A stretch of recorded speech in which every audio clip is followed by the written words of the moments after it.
The hologram fades, leaving the Confederation representatives in uncomfortable silence. Admiral Zhang remains standing, her weathered hands now clasped behind her back in a pose that speaks of decades of military discipline. The Overseer, a towering meridian with reflective skin that shifts between deep purple and midnight blue, finally breaks the silence. Admiral Zhang, while we respect your species' cultural peculiarities, you must understand that the Confederation operates on rational diplomatic principles. This emotional clause seems primitive by galactic standards. Zhang's expression doesn't change, but those closest to her notice a subtle shift in her posture, a straightening of the spine, a slight tilt of the chin. With respect, Overseer, you misinterpret. This isn't emotional. It's practical. The Dralaxian representative chirps something that the translation system renders as laughter. Practical. Your species hasn't even colonized its own star system fully. What possible threat could you pose to civilizations thousands of years your senior? Zhang steps forward, activating another hologram. This one shows Earth's history, brief flashes of human conflict through the centuries. We fight ourselves constantly. We wage wars over resources, over beliefs, over perceived slights. We are, by your standards, remarkably inefficient at cooperation. The images shift to show humanity's current peaceful expansion. The Mars colonies, the Europa research stations, the early interstellar probes. Yet when our children are threatened, something changes. Our internal conflicts cease. Our differences become irrelevant. Resources are pooled, technologies shared, impossible alliances formed. We become something else. The Soth ambassador, whose species reproduces through spore dispersal and has no concept of parental attachment, hisses dismissively. All species protect their genetic lineage. This is hardly unique. Perhaps not, Zhang concedes, but our methods are. The hologram shifts again, showing historical incidents where children were in danger, natural disasters, conflicts, accidents. In each case, the response is the same. Ordinary humans performing extraordinary feats, sacrificing themselves without hesitation, working with strangers as if they'd trained together for years. We've studied your histories, Zhang continues. Your conflicts follow predictable patterns. Military engagements, resource competition, territorial disputes. They escalate according to understood protocols. They end with treaties, reparations, new boundaries. She deactivates the hologram, meeting the gaze of each representative in turn. But when our children are threatened, humans don't follow these patterns. We don't escalate gradually. We don't fight for territory or resources. We fight to eliminate the threat completely, permanently, and we do not stop until we have done so. Vuranam, the Arthian diplomat whose species had briefly skirmished with human explorers decades earlier, raises a gnarled appendage. I can attest to the Admiral's warning. We encountered their military forces in a border dispute. They fought conventionally, even honorably. Later, one of our overzealous commanders attacked a human science station where offspring were present. The ancient alien's voice drops. The response was disproportionate by any military calculation. They did not target our military. They did not demand concessions. They systematically disabled our ability to ever threaten their young again. The chamber falls silent once more. Zhang nods gratefully to the Arthian before addressing the full council. We wish to join the Confederation peacefully. We desire trade, cultural exchange, scientific collaboration. But this clause is non-negotiable, and it isn't a diplomatic posture. It's a simple warning. Harm our children, and face a response your military doctrines cannot predict and your defenses cannot withstand. The Overseer signals for a recess, clearly disturbed by the humans' calm certainty. As the representatives file out, Zhang remains standing at the podium, her expression betraying nothing of the memories that haunt her. The colony disaster that took her own daughter years ago, and the vengeance she personally delivered to those responsible before rejoining conventional military service. Behind her closed lips, she whispers the same phrase that has become an unofficial motto among human military personnel. We warned them. Scout hovers silently above Mira as she carefully collects samples of the blue moonflowers, its sensors recording data that will later thrill her father's research team. The drone emits a gentle chirp, a warning that Mira's oxygen levels have dipped slightly. I know, she sighs, adjusting her mask. 5 more minutes, Scout. I want to see if they really follow both moons or just the larger one. The drone chirps again, more insistently this time, its proximity sensors detecting something beyond its programmed parameters. Mira looks up, squinting against the golden afternoon light filtering through New Haven's unique atmosphere. What is it, buddy? Scout's lights flash in a pattern Mira has never seen before. The drone positions itself between Mira and the tree line, its small frame suddenly seeming protective rather than merely observational. Diagnostic mode, Mira commands, her young voice steady with the confidence of a child raised among scientists. Scout projects a small holographic display showing an anomalous energy signature at the edge of its scanning range. Mira frowns, her dark eyes narrowing. That's not one of ours. Back at the colony's central hub, Dr. Chen reviews Scout's incoming data string, while Director Okafor finalizes the atmospheric adjustment scheduled for the following day. Their lab, a marvel of efficient design, hums with the sound of advanced terraforming calculations. Lynn, look at this, Amara says suddenly, her fingers tracing an unusual pattern in the colony's perimeter scans. We've got an energy signature that doesn't match any of our equipment. Lynn frowns, cross-referencing the signature with New Haven's database. It's not Confederation standard either. Could be natural. This planet's magnetic field does strange things to our sensors sometimes. Amara shakes her head, her braids catching the lab's light. No, this is definitely artificial. And it's been appearing intermittently for the past 3 days. She pulls up a 3-dimensional map of the colony and surrounding area. Always at different locations, but always just outside our sensor range, almost as if someone's testing how far our detection systems reach. Lynn finishes, a chill running down his spine. He immediately pulls up Scout's feed, relieved to see Mira still safely collecting her samples. I'm calling her back now. Miles above the planet's surface, aboard the Vexstar scout vessel Inevitable Claim, Sub-Commander Vexran studies the human settlement with growing frustration. Their adaptation rate exceeds all projections. He reports to the holopresence of Supreme Commander Vex Talon. The atmosphere should have required at least 30 standard cycles to achieve breathable parameters, yet they approach that benchmark in less than 15. The Supreme Commander's image flickers, his scaled face betraying no emotion as is proper for a Vexstar of his rank. Their technological capabilities are not the concern. The territory belongs to us by ancestral right. Their colony succeeds where our outpost failed. This diminishes our standing in the eyes of the Confederation. The humans appear to have no military presence, Vexran observes. Their defenses are minimal. Environmental shields, basic emergency protocols. They bring offspring to a barely habitable world. It demonstrates either great confidence or great foolishness. It demonstrates disrespect. The Supreme Commander corrects. Our claim to this system predates their species' ability to harness electricity. The Confederation's decision to grant them colonization rights was politically motivated, a gesture of inclusion for a primitive species.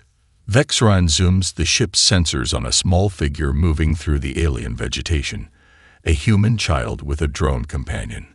What are your orders, Supreme Commander? The High Council has authorized minimal intervention.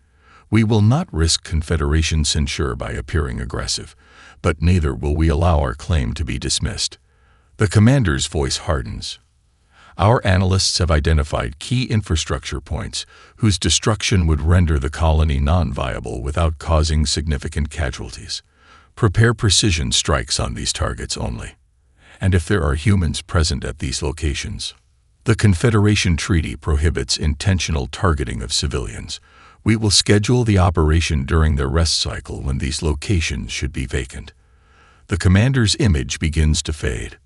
Remember, Sub-Commander, this is not an extermination but a correction. They must learn their place in the galactic order.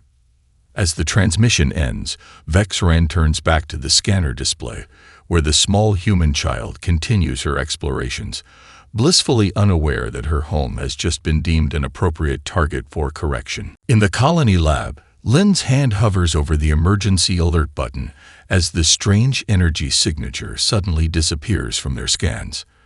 After a moment's hesitation, he decides against a full colony alert based on what might be a sensor malfunction. Instead, he opens the communication channel to Scout. "Mira, time to come home, sweetheart. Dinner's almost ready." The first impact comes without warning. New Haven's morning sky erupts in streaks of burning light as precision-guided projectiles pierce the upper atmosphere. Colony alarms wail seconds too late, their sensors overwhelmed by the sophisticated Vexstar technology designed to mask the approach until the final moment.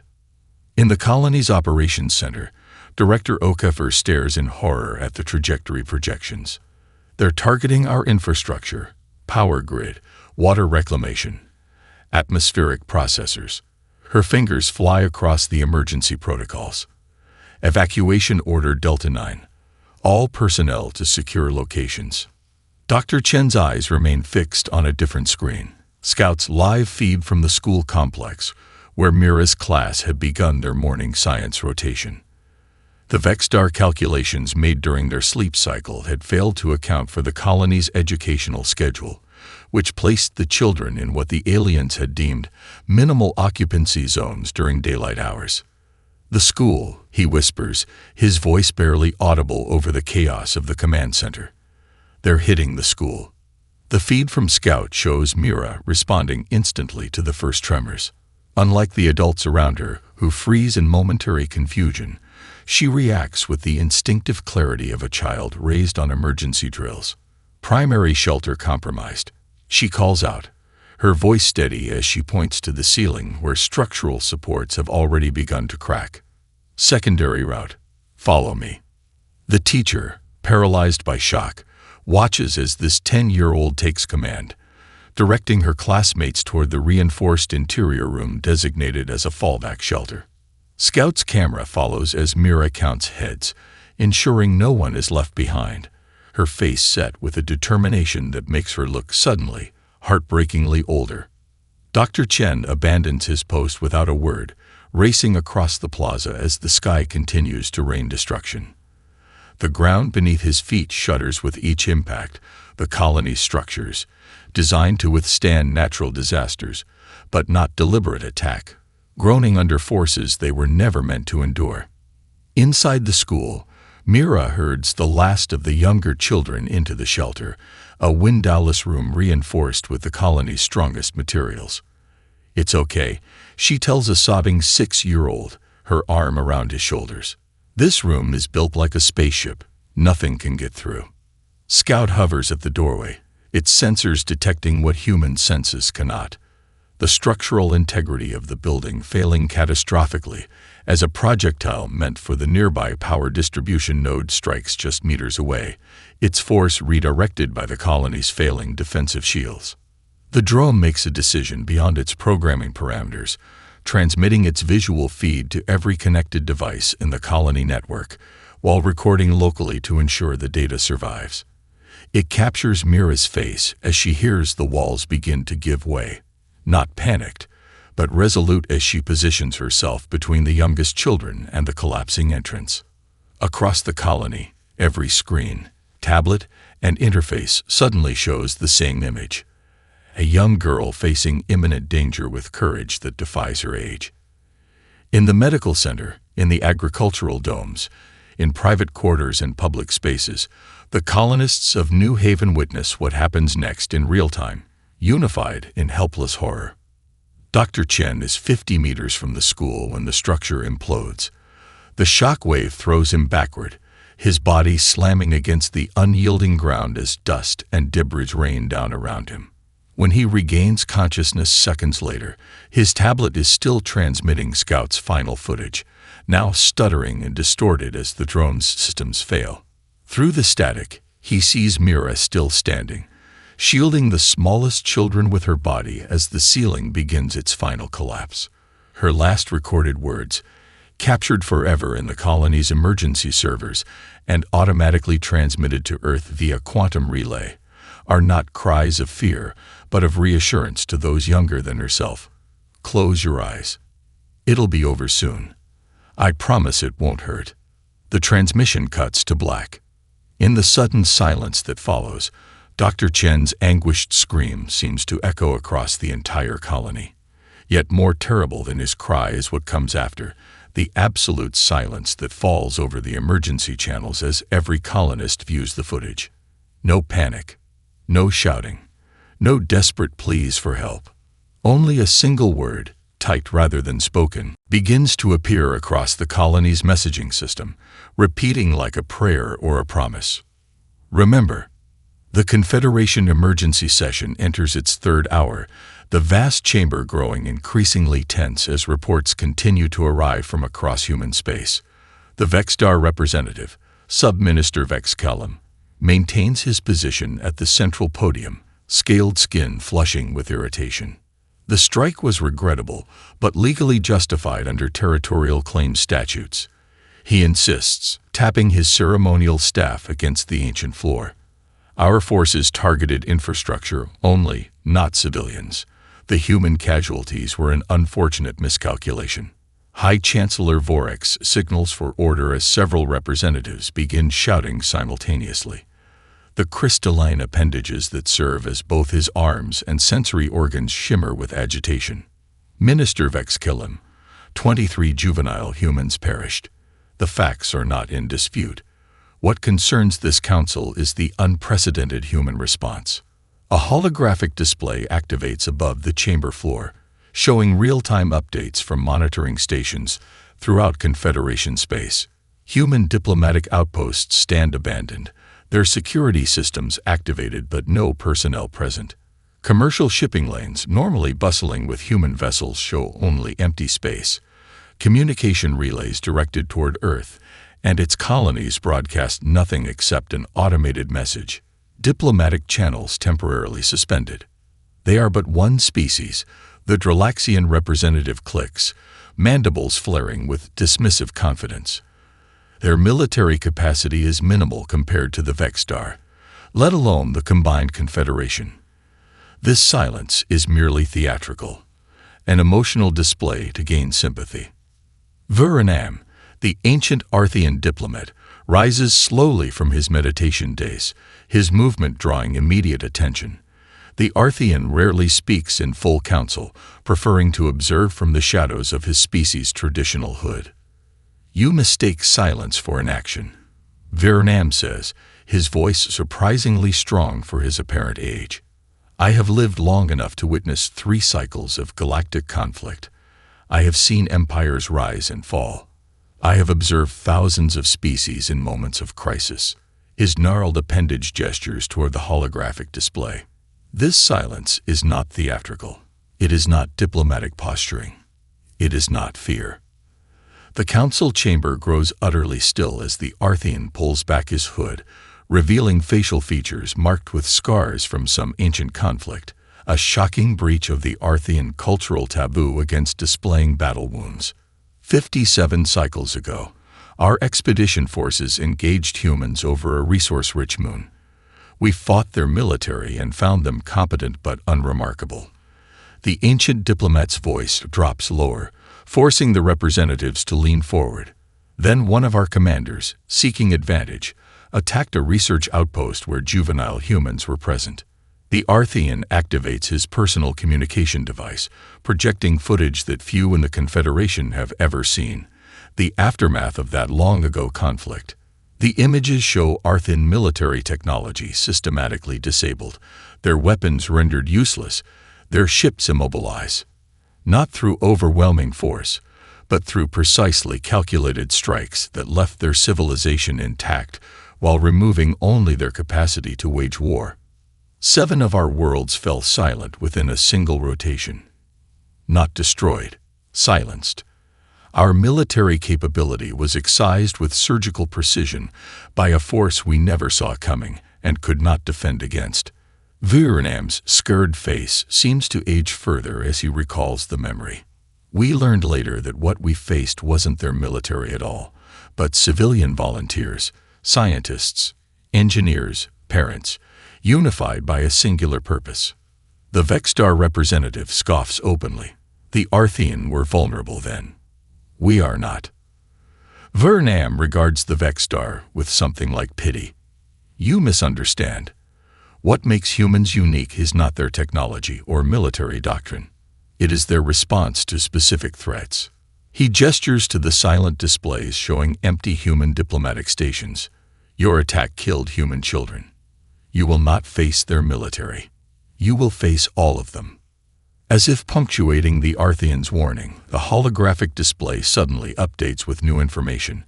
Every known human military vessel has disappeared from their regular patrol routes simultaneously. Not recalled to Earth as might be expected in preparation for war, but simply gone. The Dralaxian representative's confidence falters. Where have their ships gone? The High Chancellor consults frantically with his advisors before answering, his crystalline appendages dulling with concern. Unknown. Our long-range sensors detect no mass fleet movements in any expected direction. He pauses, the implication settling heavily across the chamber. Their entire naval capacity has vanished from our monitoring systems. In the silence that follows, Vernam closes his eyes. They warned us, he whispers, almost to himself. Admiral Zhang warned us all those years ago.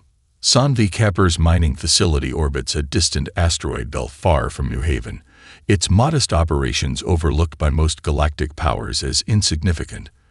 For 15 years, she has lived a quiet life extracting rare minerals, her small crew of 12 the only human contact in this remote corner of space.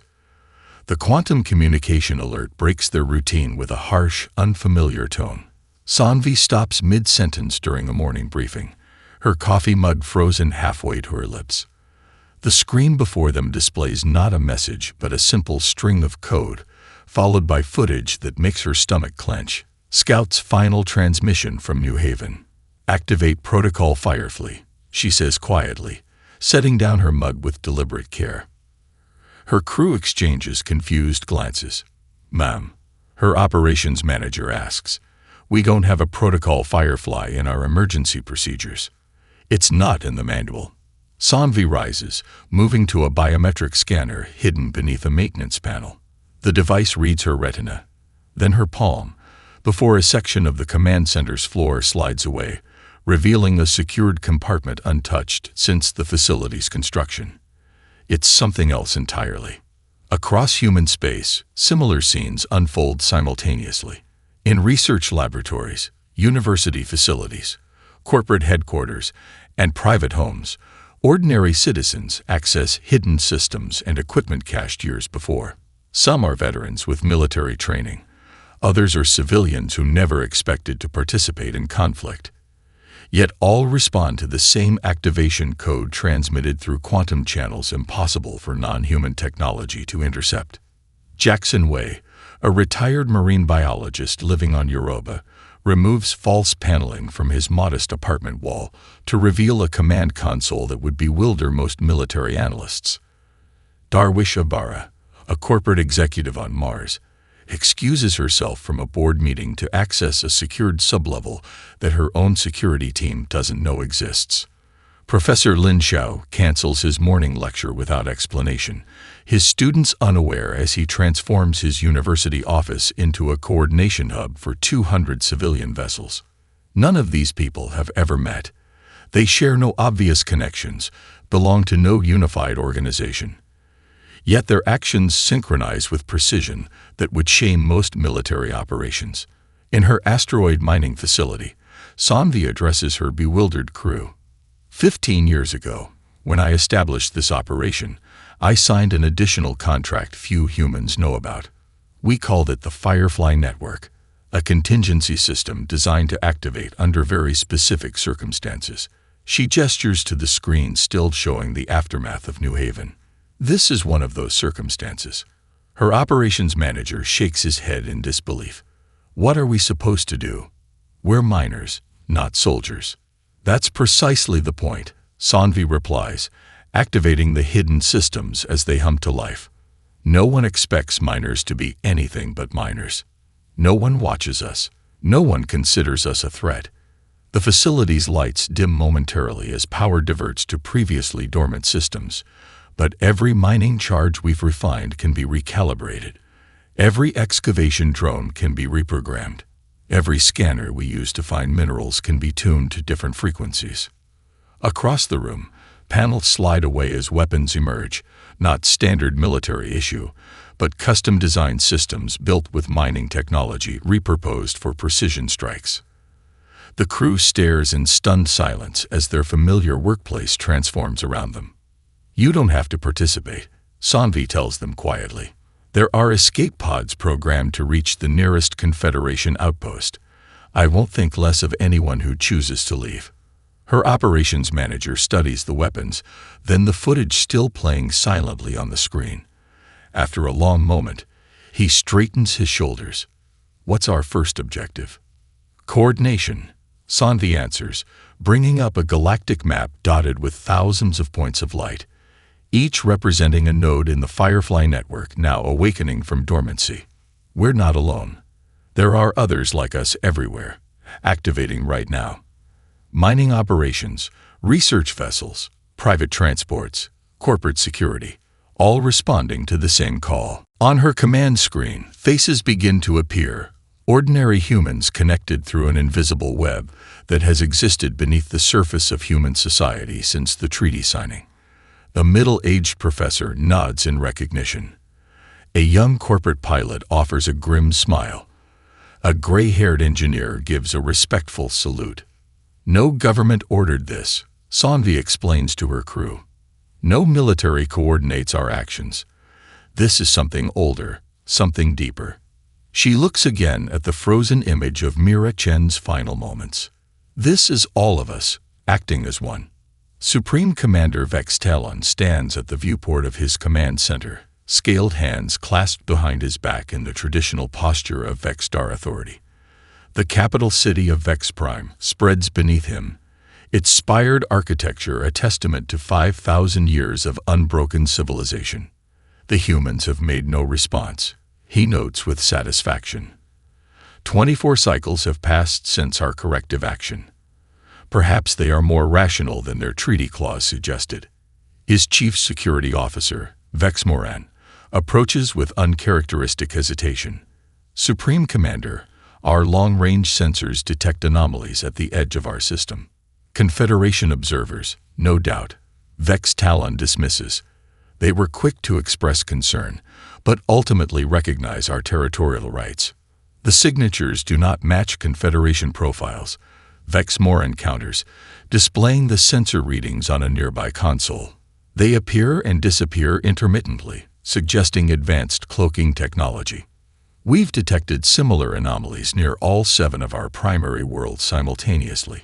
Before the Supreme Commander can respond, the lighting throughout the command center flickers. Screens display momentary static before stabilizing.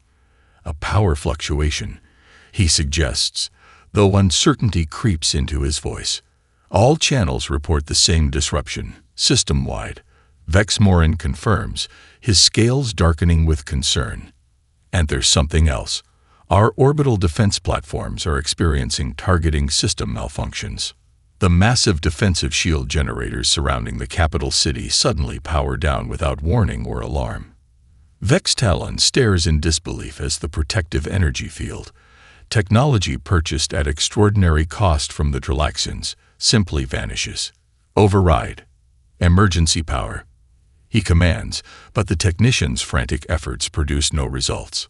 Sir, his communications officer interrupts. We're receiving a transmission on all frequencies simultaneously. It's bypassing our encryption protocols. The main display activates without command, showing the human face, not a military officer or government official, but a middle-aged man with grief etched into his features. Dr. Lin Chen stares back at them, his eyes holding none of the fear the Vexstar expected from a primitive species facing a superior power. "I am Lin Chen of New Haven Colony," he states simply, "father of Mira Chen, age 10, who died shielding younger children during your attack. You were warned by our diplomats. You were told what would happen if human children were harmed. You chose not to believe." The image shifts to show a galactic map with the Vexstar home system highlighted. Points of light, hundreds of them, suddenly appear throughout their space.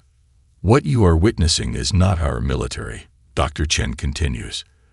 "These are ordinary humans, parents, teachers, engineers, miners, all of us acting as one.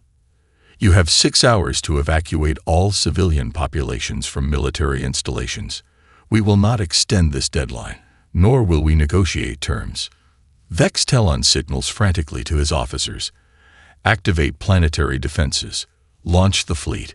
Raise emergency shields." "We cannot, Commander," his chief technology officer replies, voice hollow with shock. "Our systems no longer respond to commands. Something has infiltrated our entire network." On the screen, Dr. Chen's face returns. "Your defensive capabilities have already been neutralized. Your communication systems remain functional only because we allow it. Your civilian infrastructure, power, water, medical, remains operational only because we choose to spare it." His voice, neither threatening nor emotional, somehow carries more weight than any battle cry. 6 hours. Evacuate your people from military targets." The transmission ends, leaving the command center in stunned silence. Outside the viewport, the capital city continues its normal activities, citizens unaware that their vaunted military protection has been rendered useless without a single shot fired. "Contact the Confederation." Vex Talon orders, pride giving way to dawning horror. "Tell them we request immediate intervention." The communications officer attempts to comply, but the screen displays only one message. All channels temporarily restricted to emergency evacuations only. In orbit above Vex Prime, hundreds of vessels suddenly decloak simultaneously, not the expected warships, but a hodgepodge fleet of retrofitted civilian craft. Mining ships with excavation equipment repurposed into precision weapons. Research vessels carrying experimental technology never shared with the Confederation. Private yachts transformed into command centers. The Vexstar, masters of calculated aggression for centuries, find themselves facing an enemy that bypassed every conventional defensive measure, not through superior firepower, but through invisible infiltration so complete that their own technology no longer obeys them. The countdown clock appears on every screen in the Vexstar system, 5:59:59, and decreasing. The Confederation emergency chamber falls silent as the holographic projections show what remains of the Vexstar military capability. 7 worlds, once bristling with defensive systems and fleet installations, now rendered technologically inert in less than 12 hours. No civilian casualties reported, a precision that defies conventional warfare doctrine. High Chancellor Vorix gestures in disbelief. How? Their military was primitive by comparison. The Vexstar defense grid was among the most sophisticated in the quadrant. The door to the chamber slides open unexpectedly. Protocol dictates that no one may enter during emergency session, yet the guards make no move to stop the small delegation that walks calmly to the central podium. Leading them is not Admiral Zhang or any recognized human military commander, but Dr. Lin Chen, still wearing the dust-stained clothes from the New Haven attack. "You requested an explanation," he states simply. "We are here to provide it." The representatives stir uncomfortably, unaccustomed to civilians addressing the emergency session. Vorix signals for order before responding. "Dr. Chen, the Confederation acknowledges the tragedy at New Haven and condemns the Vexstar action. However, your response has destabilized an entire sector. You've neutralized a founding member's military capability without declaration of war or Confederation sanction." Chen nods, his expression betraying neither remorse nor triumph. "We understand your concern. That is why we've come. To ensure you understand what happened and why." He gestures to the people standing behind him. A mining engineer, a university professor, a corporate pilot, a retired marine biologist. Ordinary humans with no apparent military standing. "What you witnessed wasn't a planned military operation," Chen explains. "There was no central command, no government order, no military strategy in the conventional sense." Sanvi Kapoor steps forward, her mining company jumpsuit incongruous in the formal chamber. 15 years ago, after the treaty signing, many of us joined what we called the Firefly Network. Not a military organization, a civilian contingency system. We created it because we understood something you didn't. The treaty clause wasn't a diplomatic decision. It was a warning about human nature. The Dralaxian representative clicks in skepticism. "You expect us to believe your primitive species coordinated a multi-world precision strike without military command." Professor Lin Xiao activates a holographic display showing the network that connected thousands of humans across dozens of systems. "We didn't need central command. We needed only consensus, an understanding of the line that must never be crossed, and the response that would follow if it was." The display shifts to show how mining operations contributed excavation drones reprogrammed for precision strikes. How university research into quantum communications provided untraceable coordination. How corporate transport ships delivered nanite systems designed to disable rather than destroy. Every human contribution was voluntary. Dr. Chen continues. No one was conscripted. No orders were given. When the activation signal came, Scout's final transmission from New Haven, each node in the network made the same decision independently. Vuranam, the Arthian diplomat, speaks for the first time. "Just as you did 57 cycles ago, when our forces threatened your children." Ken nods in acknowledgement. "We are not a hive mind. We have no telepathic connection. We fight amongst ourselves constantly. But when our children are threatened, something changes. We call it the consensus, a state where our normal divisions disappear, where resources are pooled without question, where strangers coordinate as if they trained together for years." The representatives exchange uncomfortable glances as the implications settle over the chamber. It wasn't a hidden military threat that destabilized the sector, but something more unpredictable, an entire species capable of spontaneous, coordinated action without centralized control. "The Vexdar military capability has been neutralized," Dr. Chen states, "but their civilization remains intact. Their people suffer no shortages, no collective punishment. We targeted only the capacity to threaten others." He meets the gaze of each representative in turn. "We consider this matter resolved." High Chancellor Vorix straightens, his crystalline appendages shimmering with controlled agitation. "Resolved. You've unilaterally disarmed a Confederation founding member. We have prevented them from harming more children, ours or anyone else's," Chen corrects. "Their civilization continues. Their economy functions. Their people live in peace. Only their ability to project military force has been removed." Sanvi Kapoor steps forward again. "The Firefly Network is already returning to dormancy. Mining operations resume their normal functions. Research vessels return to their expeditions. Private citizens go back to their lives." Her eyes harden slightly. "Until the next time a child is threatened." The unspoken message hangs in the air. What happened to the Vexdar could happen to any species that crosses the same line. "We did warn you," Dr. Chen says softly. "Admiral Zhang warned you all those years ago." 6 months after the New Haven incident, the rebuilt colony hosts representatives from across the Confederation. Where destruction once reigned, new structures rise, not identical to what was lost, but incorporating elements from various Confederation species who contributed to the reconstruction efforts.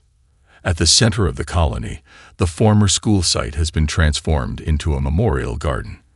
Earth plants grow alongside alien flora, creating a harmonious blend of colors that change throughout the day as New Haven's twin moons orbit overhead. At the garden's heart stands a simple holographic display, showing the faces of the 23 children lost in the attack, with Mira Chen's image slightly larger in the center.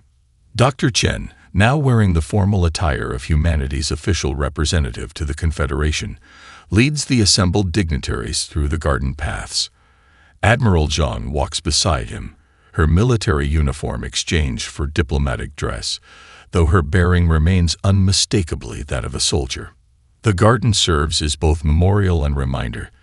Chen explains to the visitors, each plant species represents one of the signatory worlds to the new accords. High Chancellor Vorex observes the garden with his crystalline sensory appendages, absorbing the carefully balanced ecosystem. The Mira protocols, he acknowledges, an unprecedented achievement in galactic cooperation. Necessity often drives innovation, Admiral John responds. What happened here forced us all to reconsider fundamental assumptions about interspecies relations. The protocols, formally ratified by all Confederation members 3 months earlier, establish new principles for the protection of juvenile sentience regardless of species. Emergency communication systems now connect all worlds, with shared defensive responsibilities transcending traditional alliance boundaries. The document recognizes the particular vulnerability of the young and establishes their protection as a paramount concern above territorial or resource disputes. As they approach the center of the memorial, a small delegation separates from the crowd. 3 Vexstar civilians, led by a female scientist named Vex Laura. Their presence causes a momentary tension among the gathered dignitaries, but Chen welcomes them with a respectful nod. Dr. Chen, Vex Laura speaks, her translator converting the complex tonal language into standard Confederation speech. We bring an offering from those who oppose our government's actions. From a ceremonial container, she produces a small seedling, gnarled and crystalline, its roots delicately preserved in nutrient gel. This is the heart of memory tree from our ancestral forests. Only 50 remain on our homeworld. They are never transplanted except to mark moments of profound importance. She explains the cultural significance, how the trees are planted only where critical decisions affecting generations are made, their crystalline structure capturing and refracting light in patterns that change as they grow, reminding observers that perspectives shift with time. In our tradition, to plant such a tree is to commit to wisdom growing alongside power, she concludes. We ask permission to add it to this memorial, as acknowledgement of our failure and commitment to a different future. The assembled representatives wait silently as Dr. Chen considers the offering. The political implications are significant. Accepting means extending forgiveness that many humans might not be ready to give. Refusing would undermine the very principles the Mira protocols aim to establish. Chen kneels, using his hands to dig a small depression in the prepared soil beside the holographic memorial. Mira would have been fascinated by its properties, he says simply. She loved discovering how things grow. Together, human and Vexstar lower the seedling into its new home. As Chen's hands work the soil around its roots, a small drone, an advanced version of Scout, hovers nearby, recording the moment for the colony archives. Admiral Zhang steps back, observing the gathered representatives with a measured gaze. The Arthean, Viranam, approaches her quietly. When you first delivered that warning during the treaty negotiations, the ancient diplomat remarks, many thought it primitive emotionalism. Now they understand. John watches as children from various species play at the garden's edge, their laughter carrying on the breeze. Among them are young Vexstar, their scaled forms moving cautiously among species they were once taught to consider inferior. Humanity's greatest desire has never been conquest, she tells him. We fought ourselves too long to romanticize conflict. What we've always wanted is simply to build, to learn, to grow. Her eyes move to the memorial where Chen and Vex Laura continue their work, hands from 2 vastly different evolutionary paths working together in the same soil. But we will always protect our children. And now, through these protocols, we extend that protection to all children, everywhere. The Heart of Memory seedling catches the light of New Haven's primary sun, sending fractured rainbows across the memorial. In time, it will grow to tower over the garden, its crystalline branches preserving the light of this moment for generations to come, a living testament that even from tragedy, new understanding can take root and flourish. When Chen finally rises, soil still clinging to his hands, he doesn't speak of forgiveness or reconciliation. Instead, he activates the holographic memorial once more. Mira's image smiles out at the gathered representatives of a galaxy forever changed by her loss. Remember, he says simply, and across the garden, every human present echoes the word in unison. Remember.